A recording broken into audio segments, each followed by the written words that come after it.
श्री विष्णु पुराण तृतीय अंश का 10वां अध्याय जातकर्म, नामकरण और विवाह संस्कार की विधि। सगर बोले, हे द्विजश्रेष्ठ, आपने चारों आश्रम और चारों वर्णों के कर्मों का वर्णन किया। अब मैं आपके द्वारा मनुष्यों के कर्मों को सुनना चाहता हूँ।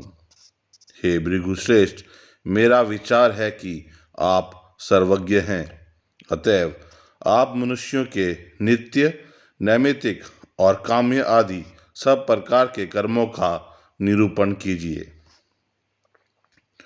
और अब बोले, हे राजन, आपने जो नित्य, नैमित्तिक आदि क्रियाकलाप के विषय में पूछा, सो मैं सबका वर्णन करता हूँ। एकाग्रचित होकर सुनो।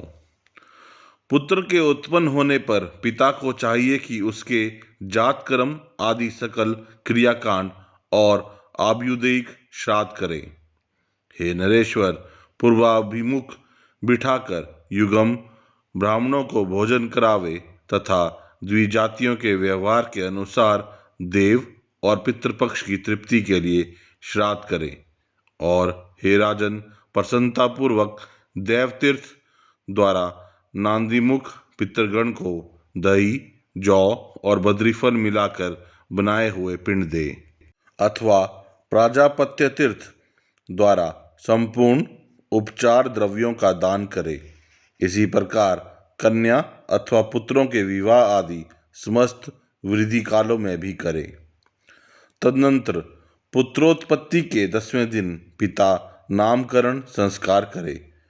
पुरुष का नाम पुरुषवाचक होना चाहिए, उसके पूर्व में देववाचक शब्द हो तथा पीछे शर्मा, वर्मा आदि होने चाहिए। ब्राह्मण के नाम के अंत में शर्मा, क्षत्रिय के अंत में वर्मा तथा वैश्य और शूद्रों के नाम में कर्मश, गुप्ता और दास शब्दों का प्रयोग करना चाहिए। नाम अर्थहीन, अविहित, अपशब्दयुक्त, अमांगलिक और निंदनीय ना होना चाहिए तथा उसके अक्षर समान होने चाहिए।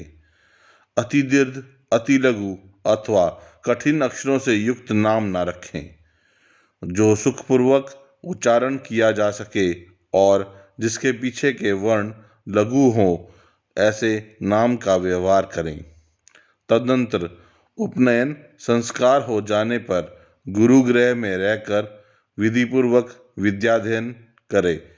हे भोपाल, फिर विद्याध्ययन कर चुकने पर गुरु को दक्षिणा देकर यदि गृहस्थाश्रम में प्रवेश करने की इच्छा हो तो विवाह कर ले, या दृढ़ संकल्पपूर्वक नैष्ठिक ब्रह्मचार्य ग्रहण कर गुरु अथवा गुरुपुत्रों की सेवा शुश्रूषा करता रहे, अथवा अपनी इच्छा अनुसार वानप्रस्थ या संन्यास ग्रहण कर ले।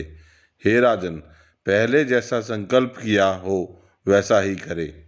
यदि विवाह करना हो तो अपने से तृतीयांश अवस्था वाली कन्या से विवाह करे तथा अधिक या अल्प केश वाली अथवा अति सांवली या पांडुवर्णा भूरे रंग की स्त्री से संबंध ना करे।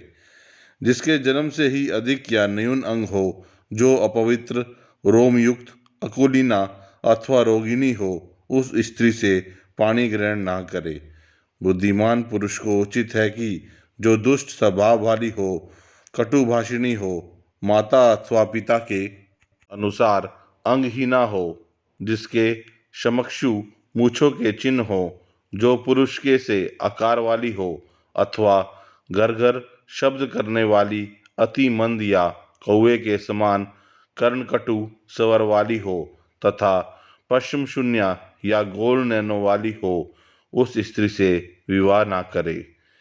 जिसकी जंघाओं पर रोम हो, जिसके गुल्फ ऊंचे हों तथा हंसते समय जिसके कपोलों में गड्ढे पड़ते हों, उस कन्या से विवाह ना करें।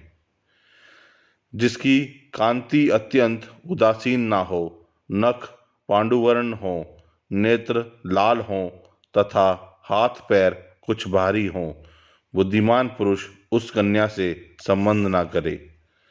जो अति वामन अथवा अति दीर्घ हो, जिसकी भ्रुकुटियाँ जुड़ी हुई हों, जिसके दांतों में अधिक अंतर हो तथा जो दंतुर मुख वाली हो, उस स्त्री से कभी विवाह ना करें।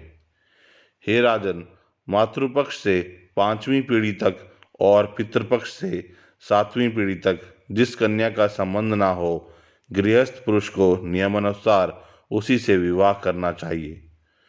ब्रह्मा, देव, आर्ष, प्रजापत्य, असुर, गांधर्व, राक्षस और पिशाच, ये 8 प्रकार के विवाह हैं। इनमें से जिस विवाह को जिस वर्ण के लिए महर्षियों ने धर्मानुकूल कहा है, उसी के द्वारा द्वार परिग्रह करें, अन्य विधियों को छोड़ दें।